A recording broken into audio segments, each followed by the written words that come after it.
ఏం చెప్పిన ఆ రోజు కాంగ్రెస్ నాయకులు? ఆ రోజు సిఎల్పి లీడర్గా ఉన్న బట్టి విక్రమార్క గారు ఇక్కడ పాదయాత్ర చేసిండు. ఈరోజు మంత్రిగా ఉన్న సీతక్క గారు ఆ రోజు ఇక్కడికి వచ్చింది. ఈరోజు మంత్రిగా ఉన్న కోమటిరెడ్డి వెంకటరెడ్డి గారు ఆ రోజు ఎంపీగా ఉండే. ఏమన్నారు ఇక్కడికి వచ్చి అన్నాడు?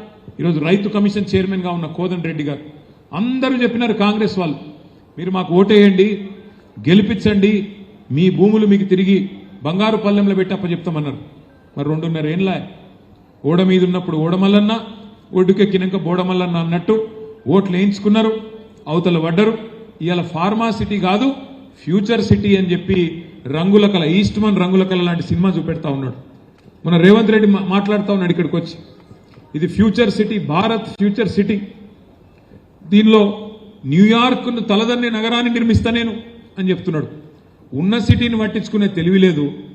ఉన్న సిటీలో దోమలు గుట్టి జనం చచ్చిపోతుంటే దాన్ని అడిగినోడు లేడు. ఫ్యూచర్ సిటీ కడతారట. ఫ్యూచర్ సిటీ ఎవరు కడతారు? ఫ్యూచరే లేని నాయకుడు, ఆయనకు ఫ్యూచర్ లేదుగా. మళ్ళా తప్పిదారి ఆ పార్టీ ఇంకో 50 ఏళ్ళు ఇక్కడ ములకొత్తనేయకుండా చేసిపోతున్నాడు రేవంత్ రెడ్డి. కాంగ్రెస్ పార్టీని బొందబెట్టే పోతాడు. అట్లాంటి నాయకుడట ఫ్యూచర్ సిటీ కడతాడట. ఉన్న 14,000 ఎకరాలకు వాపసిస్తా అన్నోడు ఇవాళ ఇంకొక 16,000 ఎకరాలు మీ దగ్గరికి వెళ్ళి తీసుకుంటా అంటున్నాడు.